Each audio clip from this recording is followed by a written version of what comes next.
302 Foreword _by_ Sogyal Rinpoche. Foreword. 1200 years ago, one of the most dramatic and daring spiritual undertakings in history took place in Central Asia. The entire teaching of the Buddha, as it existed at the time in India and the Himalayan region, was imported and transplanted in Tibet. Sometimes I try to imagine what it must have been like to be there at that spectacular moment. To see the unforgettable, awe-inspiring figure of Guru Rinpoche, Padmasambhava, whose protection and inspiration enabled this whole revolutionary endeavor to unfold. To witness the great Madhyamaka scholar and abbot Santaraksita, who brought with him the vast heritage of Nalanda Monastery, and the Tibetan king Trisong Detsen, the 37th in his line, who sponsored this massive and imaginative program. Or to gaze in wonder as Guru Rinpoche stood atop Mount Hepri and bound the spirits of Tibet under his command, and to watch the first monastic university, called Samje, the inconceivable, gradually take shape. If you had been there, you would have caught sight of scores of realized and learned panditas, who had made the arduous journey across the Himalayas and were working with translators to render the sutras, tantras, and treatises into Tibetan. Transmissions of various kinds were taking place, the first 7 Tibetan monastics were being ordained, and Guru Padmasambhava was opening the mandala of the secret Mantrayana teachings at Chimpu for his 25 disciples. They were the first saints and siddhas of Tibet, headed by Guru Rinpoche's closest disciple and consort, Yeshe Sogyal, the king himself, and the virtuoso translator Vairocana. What a glorious and momentous time this must have been. And although history tells us that this did not happen without opposition and resistance, both human and non-human, as Kyapje Düdjom Rinpoche explains, because the kingdom was protected by the true Dharma, Tibet is known to have enjoyed the happiness of paradise. For about 55 years, it is said, the great Guru stayed in Tibet and the Himalayan regions, sowing his blessings into the environment and the psyche of the Tibetan people. Foreseeing the needs of future generations and the limits of people's understanding at the time, Padmasambhava concealed countless Terma treasure teachings in the landscape and in the unchanging pure awareness of his realized disciples. The Terma teachings remain concealed until the precise moment in time when they will be of maximum benefit and relevance, and they are then revealed by a continuing series of incarnations of the same 25 disciples whom Padmasambhava had entrusted with his teachings and his blessings. As a result, the ancient Nyingma tradition of early translations that follows Padmasambhava's vision comprises both the long, unbroken Karma lineage of canonical teachings and the close lineage of Terma treasures. And at the heart of the Nyingma tradition flows the deepest current of wisdom within the Buddhist teachings of Tibet, the pinnacle of all spiritual vehicles, the great perfection, Dzogchen Chenpo, with its living lineage of realization stretching from the primordial Buddha Samantabhadra down to the present day. One of Guru Rinpoche's 25 disciples showed remarkable aptitude at a very early age. He learned Sanskrit with ease and was quickly chosen to be part of the group of Tibetan translators. Drokpen Kuchang Lotsawa lived as a Nakpa, a lay mantric practitioner, wearing his hair long and dressing in white. He mastered all the secret Mantrayana teachings Padmasambhava conferred on him and became a great siddha. His realization and power was such that he could summon birds from the sky through his mere gaze or a gesture of his hand, and then, it is said, give them teachings. Like others among the 25 disciples, Kuchang Lotsawa reincarnated over the centuries as a series of realized masters who spread and deepened the teachings of the Buddha and brought enormous benefit to beings. In the 19th century he appeared as the great treasure revealer, visionary, and powerful mystic Düdjom Lingpa. I first came to learn about this amazing master after meeting his incarnation, Kyapje Düdjom Rinpoche, who became one of my most beloved teachers. I discovered that everything about Düdjom Lingpa was extraordinary. His birth in 1835 in the Sirte Valley of the Golok region on Guru Rinpoche's day, the 10th day of the waxing moon. His amazing life story, which was a continuous stream of visions, dreams, and prophecies starting at the age of 3, the way in which he received visionary teachings of the greatest depth and clarity directly from enlightened beings of every kind, his mastery of earth termas, mind termas, and pure visions, the sheer profundity of his revelations, such as those contained in these volumes, his visits to pure lands, including Sukhavati and the copper-colored mountain paradise of Guru Rinpoche, a visit that spanned one human day but for him lasted 12 years, and his continuous perception of enlightened beings and pure realms. No less astounding was the way in which he predicted his own incarnation, Düdjom Rinpoche Jigtral Yeshe Dorje. Having spent most of his life in eastern Tibet and the Golok area, Düdjom Lingpa received a number of visionary instructions that he should go to Pemako, perhaps the most famous of the hidden lands of Padmasambhava and one that had been opened by Düdjom Lingpa's earlier incarnation, Rikzin Dudal Dorje, 1615-72. It lay far to the southeast and was a region of legendary, majestic beauty and sacred significance. There, Guru Rinpoche said, all the mountains open like blossoming flowers, all the rivers naturally resound mantras and flow with nectar, and rainbows arch across the trees and bushes. During his lifetime, Düdjom Lingpa was unable to travel to Pemako. Yet he knew of the devastation that within decades would ravage Tibet, and not long before he passed away in 1904, he called his disciples together and told them to pack up and leave for Pemako. Now in this final age of degeneration, it's time to go to the hidden land of Pemako. Anyone who puts his or her trust in me should go there as well. But this old man will get there before you youngsters arrive.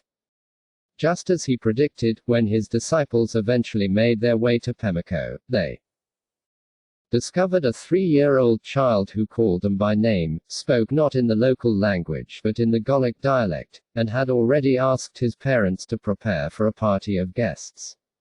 The young boy was Düdjom Lingpa's reincarnation. It is said that Düdjom Rinpoche was conceived while Düdjom Lingpa was still alive, for there are no limits that can possibly impede the enlightened mind. As I pay homage here to Düdjom Lingpa, I would like to take this opportunity to share a few of my memories of Kyabje Düdjom Rinpoche, whom I had the privilege and blessing of knowing personally. I first met him thanks to my master Jamyang Konshe Chokyi Lodro. He always used to talk about what a wonderful and realized master Düdjom Rinpoche was, and how he was the living representative of Guru Padmasambhava. They held each other in the highest esteem.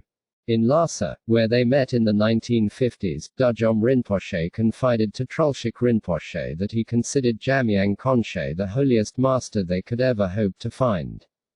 Düdjom Rinpoche moved to Kalimpong in India in around 1957, and my master took me to meet him and receive his blessing. Jamyang Konshe told him he had never had the privilege of receiving the entire transmission of his Terma revelations and asked him for a special blessing. Düdjom Rinpoche gave him the seal of authorization for all of his own Terma treasures. He also conferred on Jamyang Konshe the empowerments and instructions for his mind treasure of Dorje Drilo, the wild, wrathful aspect of Guru Padmasambhava. They wrote long life prayers for each other. My master spoke of Düdjom Rinpoche as the authentic great sovereign lord of the extraordinary and profound secret Terma treasures. Düdjom Rinpoche called him the sole champion in our time of the great and supreme path of the VAJRA heart essence, the magical wisdom manifestation of the lotus-born Lord Padmasambhava and Vimalamitra. Some years later, I went to visit Düdjom Rinpoche in Kalimpong and by coincidence found myself translating for one of his American disciples. It was then that I realized just how extraordinary he was. By the end of his teaching, pointing out instruction on the nature of mind, tears were running down my face, and I understood what Jamyang Konshe had meant when he said this was an exceptional master. I instantly felt enormous faith in him, and then I requested Düdjom Rinpoche to be my master and grant me teachings. Düdjom Lingpa's revelations and Düdjom Rinpoche's Terma cycles are together known as the Düdjom Tersa, the new treasures of Düdjom, which are new in the sense that they are still fresh with the warm breath of the darkness, and because there is only one master in the lineage between Guru Rinpoche and the practitioners of the treasures. Although I see these two great masters as one and the same, their outward characters were quite different. Düdjom Lingpa was a commanding and unpredictable figure, well known for his wrathful demeanor and behavior. Düdjom Rinpoche describes how to visualize him: his body is red in color, his beard reaching as far as his heart, and his eyes are open wide, staring steadily straight ahead. His long hair is mostly tied up in a knot on top of his head with a small sacred book, while the rest tumbles loosely over his shoulders. He wears a gown of reddish-brown silk, a shawl of white cotton, and conch shell earrings, with a sword of wisdom thrust through his belt. His right hand wields a VAJRA in the sky, and his left hand rolls a purba dagger of meteoric iron. He sits with his left leg stretched out slightly in the posture of royal play. In marked contrast, Düdjom Rinpoche had about him an air of captivating kindness, gentleness, and serenity. In fact, he used to tell a story about his predecessor that always brought a twinkle to his eye. When Düdjom Lingpa was about to pass away and leave this world, some of his disciples approached him timidly and begged him to return in a more peaceful form. He chuckled and said, "Well, all right. But don't complain if I am too peaceful." Like his previous incarnation, Düdjom Rinpoche was a very great Dzogchen master. It is said of him that he was the body emanation of Kuchung Lotsawa, the speech emanation of Yeshe Sogyal, and the mind emanation of Guru Padmasambhava. In the Tibetan Book of Living and Dying, I tried to sum up some of his characteristics. He was small, with a beautiful and gentle face, exquisite hands, and a delicate, almost feminine presence. Like a yogin, he wore his hair long and tied up in a knot, his eyes always glittered with secret amusement. His voice seemed the voice of compassion itself, soft and a little hoarse. One of Padmasambhava's Terma prophecies captured his qualities with remarkable prescience. In a noble family there will appear an emanation of Kuchung Lotsawa bearing the name Junana, keeping the yogic discipline of a master of mantras, his appearance not fixed in any way, his behavior spontaneous like a child, and endowed with piercing wisdom. He will reveal new termas and safeguard the ancient ones, and he will guide whoever has a connection with him to the glorious copper-colored mountain in Ngayab Ling. Düdjom Rinpoche, I learned, began receiving termas when he was a young boy, and he met Guru Rinpoche and Yeshe Sogyal in a vision when he was only 13. Although he revealed his own powerful terma treasures, he decided to prioritize maintaining, protecting, and spreading the older termas as well as the karma tradition of the LINGPA'S. While still quite young, he was regarded as a supreme master of the great perfection, and by the time he was in his 30s he had already accomplished an enormous amount. When other lamas saw his famous prayer calling the lama from afar, which he composed at the age of 30 and which captured completely his profound realization, they immediately recognized him as a great Tertan and Dzogchen master. Chokyi Nyama Rinpoche told me that his father, Tulku Urgyen Rinpoche, one of the greatest teachers of Dzogchen and Mahamudra in recent times, used to say that if anyone ever wondered what a true Dzogchen master and practitioner was like, they only had to look at Düdjom Rinpoche. His eyes always sparkled with a kind of freshness and vibrant clarity. Unencumbered by opinions of good or bad, and ever carefree, spacious, and relaxed, Düdjom Rinpoche had about him a childlike innocence, you could call it an enlightened purity. His work in compiling the Nyingma Karma, which he began at the age of 74, paralleled the achievement of Jamgon Kongtrul in compiling the treasure teachings in the precious treasury of termas. He saved many precious texts and sacred relics from loss, and with meticulous care, he compiled, preserved, amended, and annotated the older texts and practices, to the extent that there seems hardly anything he did not have a hand in perfecting. In fact, Düdjom Rinpoche's achievements for the Nyingma tradition as a whole were monumental. He gave the transmission of the precious treasury of termas 10 times, and he transmitted the karma and the 100,000 tantras of the Nyingma's as well as countless treasure cycles and priceless teachings. Unanimously requested to become the supreme head of the Nyingma tradition, his own revelations and writings fill 25 volumes, among which his History of the Nyingma's and Fundamentals of the Nyingma's are classics. His compositions were amazing, his scholarship famous, his calligraphy much copied, his poetry lucid yet profound, and his detailed knowledge of every aspect of Vajrayana practice and ritual truly phenomenal. Düdjom Rinpoche also played a huge part in re-establishing Tibetan culture and education in exile, and he composed his History of Tibet at the request of His Holiness the Dalai Lama. On occasion, His Holiness has expressed his regret at not having been able to receive transmissions directly from Düdjom Rinpoche, although when he embarked on a retreat on the Kagje, 8th-grade practice mandalas, according to the Sangwa Gyatchen Pure Visions of the Great Fifth Dalai Lama, Düdjom Rinpoche wrote a practice guide for him that he found outstanding. Among Düdjom Rinpoche's countless disciples were the most eminent lamas of the last century, including the most senior masters of Mindroling and Dorje Drak monasteries, and he had innumerable followers all over Tibet and the Himalayas, Europe, America, Taiwan, and Hong Kong. When he gave the transmission of the new treasures of Düdjom at Baudhanath in Nepal in 1977-78, thousands upon thousands flocked to attend. After my master Jamyang Konshe passed away, Düdjom Rinpoche held me with all his care and compassion, and I had the great privilege of serving as his translator for a number of years. I quickly discovered that he had a unique way of inspiring the realization of the innermost nature of mind. It was through the very way he spoke. The words he used were simple and down to earth, and yet they had a way of penetrating right into your heart. As the instructions on the nature of mind flowed effortlessly from his wisdom mind, it seemed as if he became the teaching of Dzogchen Chenpo itself, and his words served to gather you into the actual experience. Through his presence, and through his gaze, he created a subtle but electrifying atmosphere, enveloping you in his wisdom mind, so that you could not help but feel the pure awareness that he was pointing out. I can only compare it to sitting in front of a blazing, open fire, you cannot help but feel warm. It was as simple as that. Düdjom Rinpoche demonstrated, again and again, that when a great master directs the blessing of his wisdom mind, something extraordinary and very powerful can take place.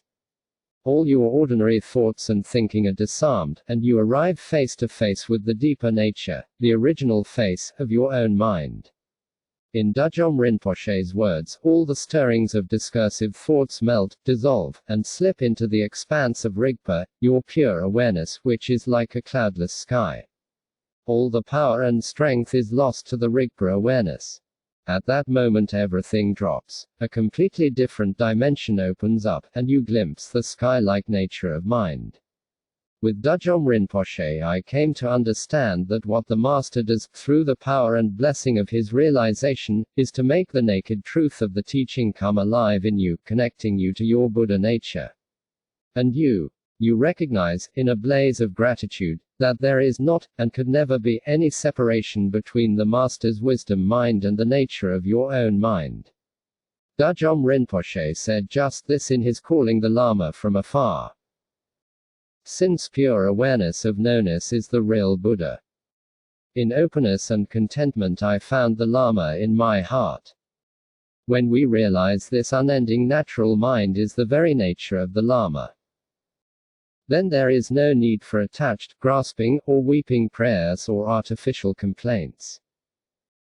By simply relaxing in this uncontrived, open, and natural state, we obtain the blessing of aimless self-liberation of whatever arises. At the same time, Düdjom Rinpoche wore his realization and learning with such simplicity and ease.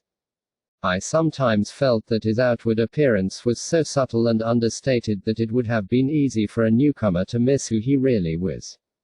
Once in 1976 I traveled with him from France to the United States.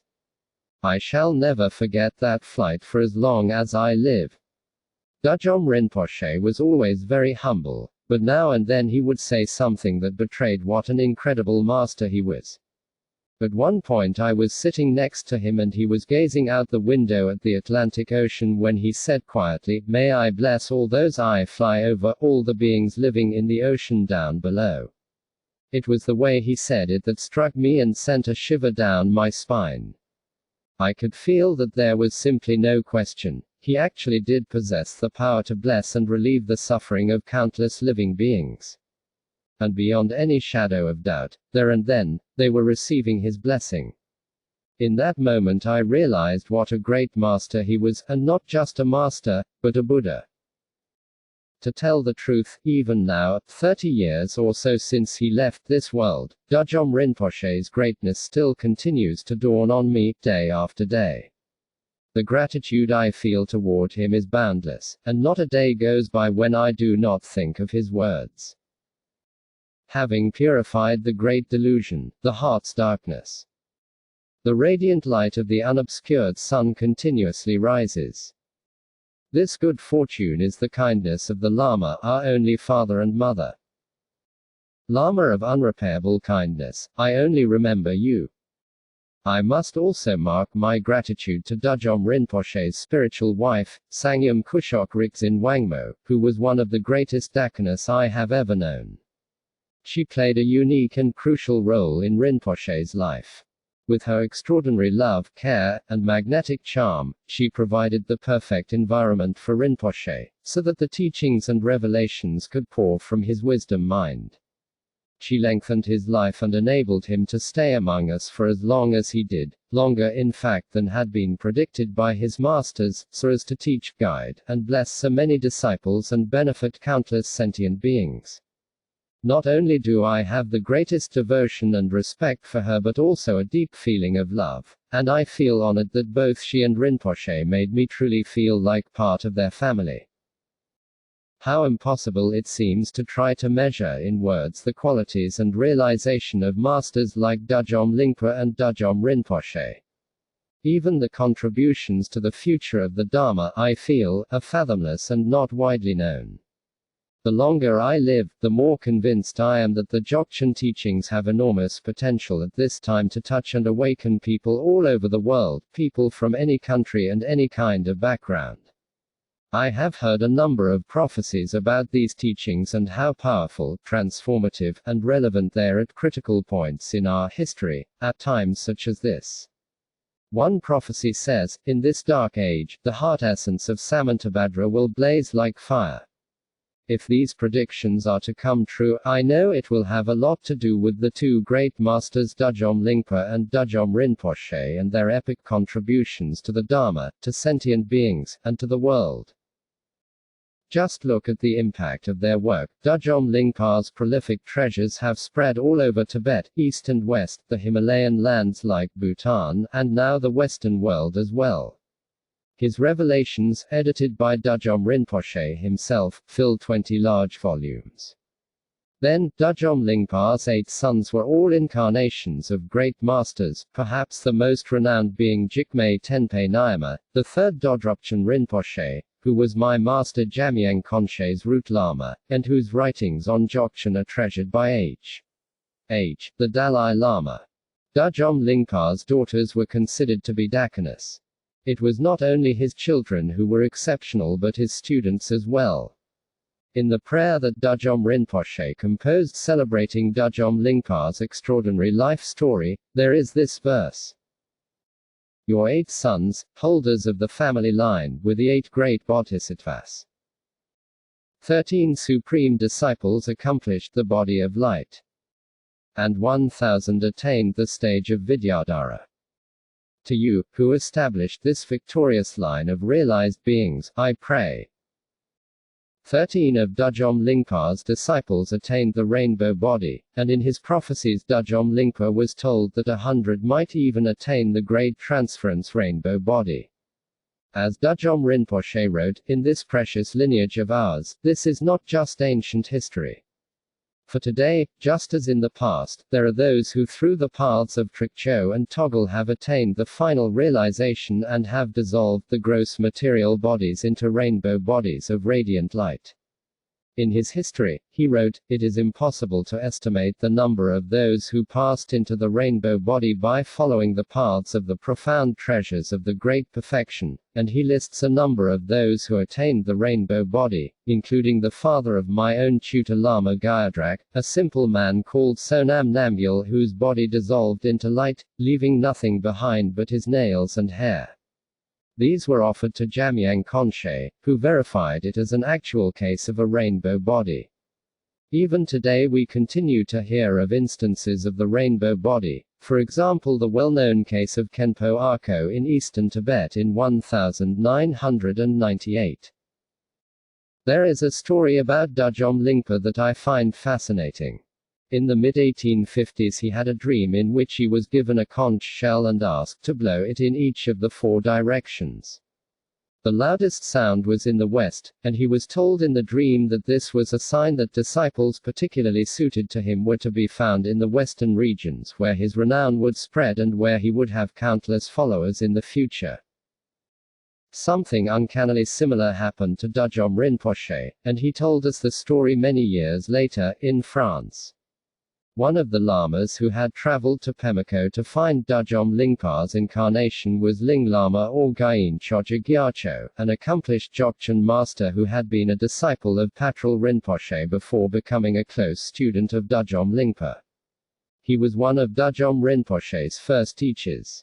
He told Düdjom Rinpoche that Patrul Rinpoche had asked Düdjom Lingpa's son Jigme Tenpe Nyama, the third Dodrupchen, to give a teaching on the guide to the Bodhisattva way of life at the age of 8. Gyen Choja Gyatso reasoned that if the son could do so at 8, then the father, in other words Düdjom Lingpa's reincarnation, should do so by the age of 7½ at the latest. So he requested Düdjom Rinpoche to teach from the first chapters of Santadeva's great work. When the teaching had finished, Gyen Choja Gyatso was overjoyed, and he invited Düdjom Rinpoche to go outside and sound a conch in each of the 4 directions. In the south there was a beautiful tone, but in the west an even louder and sweeter sound rang out. Gyen Choja Gyatso told him that his work would be of immeasurable benefit in the south and in the west. Thinking of this, how meaningful it is that Düdjom Rinpoche came and taught and blessed so many people in the west. And how moving it is that he chose to pass away in Europe, in France, thereby blessing the Western world with the power of his enlightenment and confirming the arrival of these teachings in lands that had not known them before. The fact that Sangyam Kushok Riksin Wangmo also chose to leave this world in the United States points to the same truth. It is as if they were placing the seal on Düdjom Rinpoche's celebrated aspiration. May the living tradition of Guru Padmasambhava, Bodhisattva Santaraksita, and the Dharma King Trisong Detsen spread throughout the world in all directions. May the Buddha, Dharma, and Sangha be present in the minds of all, inseparably, at all times, bringing peace, happiness, and well-being. Just as Düdjom Rinpoche's life covered most of the 20th century, Düdjom Lingpa's spanned the 19th century, a time when a number of great masters were pioneering a far-reaching renewal of Buddhism in Tibet, in the open-minded, ecumenical spirit of Rimé. They included masters such as Jamyang Konshe Wangpo, Jamgon Kongtrul Lodro Thaye, Chokje Dekhan Lingpa, and Jamgon Mipam Rinpoche. Interestingly, it was Jamyang Konshe Wangpo who sent his own close disciple, the incarnate Lama Gyame Ngeden Wangpo, to Düdjom Lingpa. He told him, "You have a karmic link with Düdjom Lingpa from past lives, so meeting him will be enormously useful to the teachings and to beings." Gyame Ngeden Wangpo became the great treasure revealer's heart son and custodian of his treasures, and he stayed with him until he passed away. He then traveled to Pemako, where he recognized Kyapje Düdjom Rinpoche as the reincarnation of Düdjom Lingpa, became his root lama, and gave him many of the most important transmissions, including Düdjom Lingpa's revelations. My own predecessor, the treasure revealer Larab Lingpa, who was born in 1856, was somewhat younger than Düdjom Lingpa, and I know of no record of their having met. And yet their lives were mysteriously entwined. Larab Lingpa was a very close confidant, student, and teacher of Dodrupchen Jigme Tenpe Nyama, Düdjom Lingpa's eldest son, and he was also the master of Düdjom Lingpa's youngest son, Dorje Drajal, as well as three of Düdjom Lingpa's grandsons, Turchen Kunzang Nyama, Sonam Doyen, and Tenzin Nyama. In fact, Larab Lingpa composed and gave to Dorje Drajal a guru yoga practice that focuses on the Lama as embodying the primordial Buddha Samantabhadra, Guru Padmasambhava, Dorje Dralo, Dudal Dorje, Düdjom Lingpa, Jigme Tenpe Nyama and himself. On another occasion, one day in 1923, Larab Lingpa experienced a vision of Guru Rinpoche and a throng of Dakinis, who gave him a 5-part ladrup, a sadhana practice for accomplishing the Lama, in which Düdjom Lingpa, Kanyam Lingpa, Jamyang Konshe Wangpo, Kusum Lingpa, and Jamgon Kongtrul each appear in the form of a deity. Düdjom Lingpa manifests as Dorje Dralo. In the vision, Larab Lingpa was told how urgent it was that he accomplish this practice. The more we look, the more it seems that Düdjom Lingpa's impact on the spread of the Buddha's teachings is endless, and we can detect his traces everywhere. There is one more intriguing link between Düdjom Lingpa and Turchen Larab Lingpa, one that had a momentous significance for the flourishing of the Dharma. In 1980, the great Kenshin Jigme Phuntsik Rinpoche, 1933–2004, one of the incarnations of Larab Lingpa, founded his Buddhist academy in the Laring Valley in Sirte. He built his own residence on the very same site as Düdjom Lingpa's hermitage, a place also associated with the 13 disciples who attained the rainbow body. One of Düdjom Lingpa's prophecies had in fact predicted that after 100 years, when only the name of the Buddha-Dharma remained, in this very place a master would come to fan the flames of the embers and make the Nyingma teachings blaze once more. It was there that the truly remarkable Laring Gar 5 Sciences Buddhist Academy developed, a center of excellence setting the highest standards of study and practice, seeing 600 fully trained Khenpos graduate in the first 20 years, and putting in motion a renaissance of Buddhist teaching and practice in eastern Tibet. I am deeply touched to be asked to write this foreword to a collection of translations of Düdjom Lingpa's Dzogchen teachings, and I do so out of my deep and undying devotion to Kyapje Düdjom Rinpoche and Sangyam Rikzin Wangmo, to his lineage, and to all the masters who hold it. This is a major achievement, as these teachings are legendary because of the profundity and completeness. As Düdjom Rinpoche wrote, even if you were to actually meet Samantabhadra, I swear that he would not say a single word other than these. Alan Wallace has made a great contribution in translating these precious teachings, and I am moved by the fact that he is not simply a very experienced translator but also someone who is a deeply conscientious and dedicated practitioner, one who has a knowledge of many Buddhist traditions but has found his home in these extraordinary treasures of the lineage of Düdjom Lingpa. How wonderful as well that he has translated the brilliant clarifications provided by the great Sirach Andro and Pema Tashi. The profound teachings in these volumes speak for themselves, and there is no need to elaborate on the contents.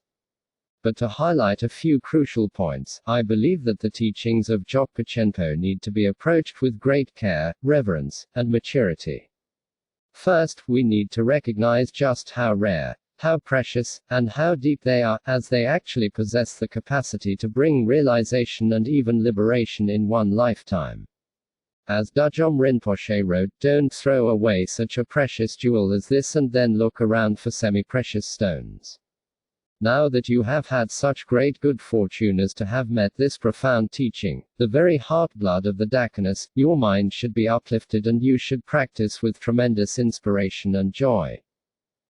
As we can see, Düdjom Lingpa's revelations explicitly spell out the qualities we need in order to embrace this path and practice these teachings.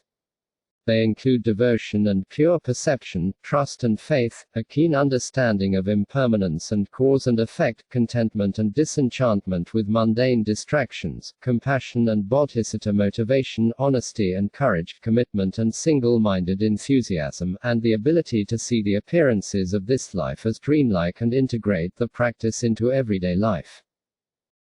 Düdjom Rinpoche would always encourage students to embrace the Ngondro practice, saying how profound and important it is. A full understanding and realization of the true essence of Dzogchen Chenpo depends entirely on these preliminary practices. In particular, it is vital to put all your energy into the practice of Guru Yoga, holding on to it as the life and the heart of the practice. In these remarkable teachings, Düdjom Lingpa gives direct instructions about how to consider the Master as Guru Padmasambhava in person, see him as the nature of our own clear light Rigpa awareness, and through the practice of Guru Yoga, unite our mind with his wisdom mind.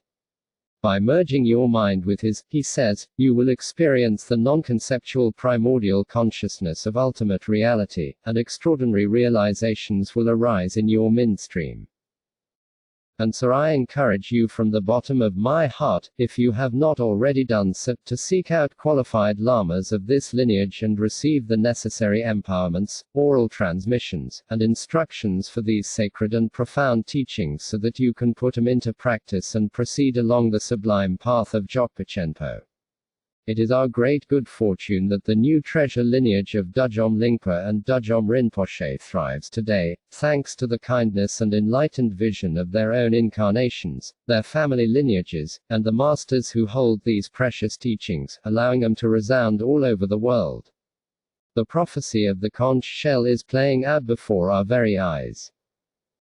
Finally, let me take this opportunity to pray that this great Nyingma lineage and the tradition of the two extraordinary masters Düdjom Lingpa and Düdjom Rinpoche may continue in the future, going from strength to strength, touching countless sentient beings, and awakening them to their own enlightened nature, the indestructible heart essence. May all the visions and aspirations of Düdjom Lingpa and Düdjom Rinpoche be accomplished, as fully and as quickly as possible. I believe that these two great masters continue to bless the whole world. Freed from physical form, they abide in the unconditioned timeless splendor of the Dharmakaya, benefiting all beings beyond the limitations of time and space, and I know that if we call upon them now with all our hearts, we will find them with us instantly. So I pray that with the blessings the lives of all the great masters may be safe and strong, and that the precious teachings of the Buddha may flourish and spread, to pacify conflict, suffering, and negativity all over the world, to bring peace and tranquility, and to ensure the welfare and happiness of living beings everywhere.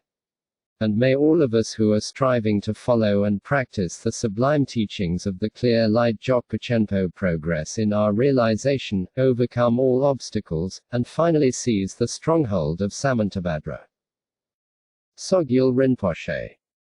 Publisher's acknowledgement. The publisher gratefully acknowledges the generous contribution of the Hershey Family Foundation toward the publication of this book.